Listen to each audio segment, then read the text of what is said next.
Imagine a narrow coastal pass, a gateway to the heart of Greece.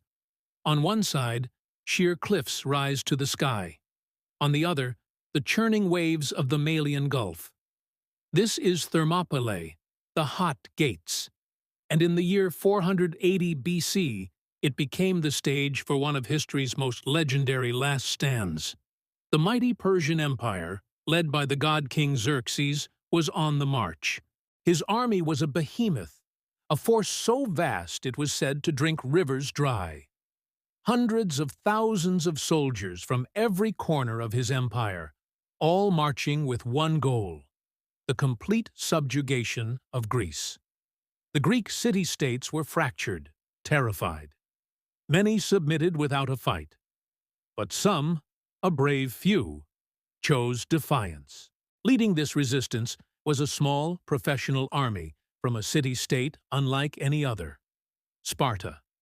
Spartan society was a military machine.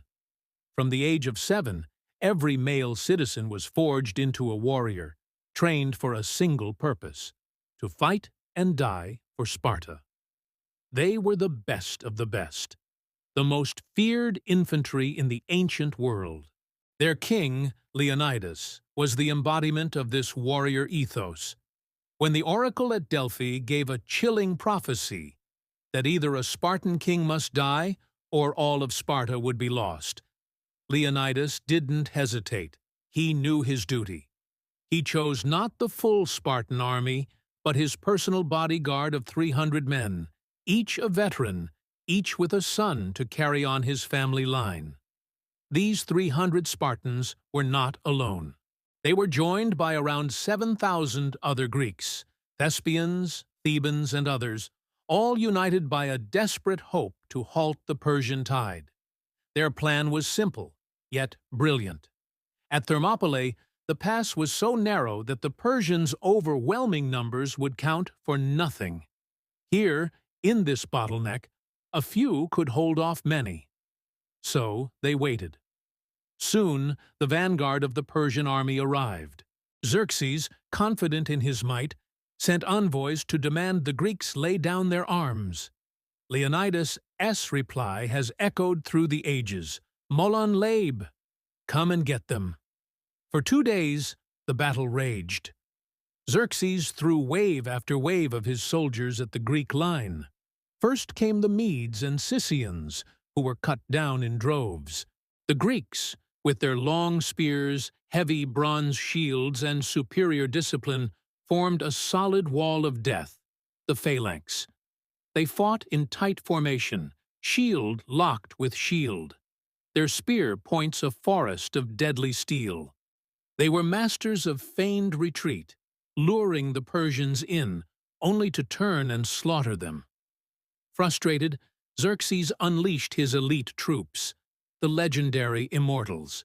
10,000 of his best fighters, called Immortals because their numbers were always maintained. If one fell, another immediately took his place. But even they could not break the Greek line. The Spartans and their allies held firm, the narrow pass choked with the bodies of the fallen.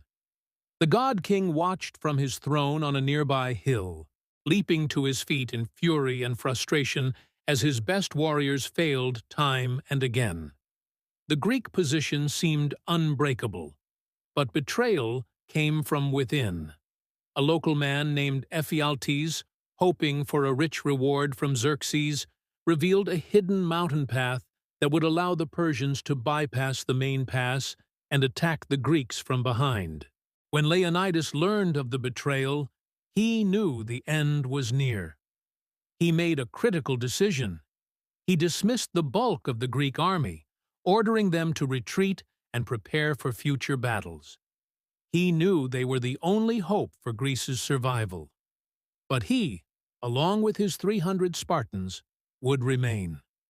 They would not retreat. They would not surrender. This was the Spartan way. They were joined by 700 Thespians, who bravely chose to stay and die alongside them, and about 400 Thebans, whose loyalty was questioned. On the third day, the Greeks knew there would be no retreat. They were surrounded. The Persians attacked from both the front and the rear. Leonidas, knowing his fate was sealed, advanced from the narrows into the wider part of the pass, determined to inflict as much damage as possible before the end. The fighting was brutal, hand-to-hand, and desperate. Leonidas fell, fighting fiercely in the heart of the battle. A vicious struggle erupted over his body, with the remaining Spartans fighting to protect their fallen king.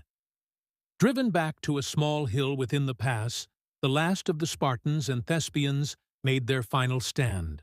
Their spears were broken, their swords shattered. They fought with their bare hands and teeth, a final, defiant roar against the inevitable. Finally, a volley of Persian arrows rained down, silencing the last of the heroes. Every single Spartan and Thespian who remained was killed. But their sacrifice was not in vain. They had bought precious time for the rest of Greece. Their stand at Thermopylae became a powerful symbol of courage against overwhelming odds. It inspired the Greek city-states to unite like never before. The naval battle at Salamis, a decisive Greek victory, followed shortly after. And the next year, at the Battle of Plataea, a unified Greek army, led by the Spartans, crushed the Persian forces, ending the invasion for good. The story of the 300 is more than just a battle. It's a testament to the power of defiance, the importance of sacrifice, and the idea that a few brave souls, standing for what they believe in, can change the course of history. Their legacy reminds us that freedom isn't free. It is often paid for with the courage of those who refuse to bow to tyranny.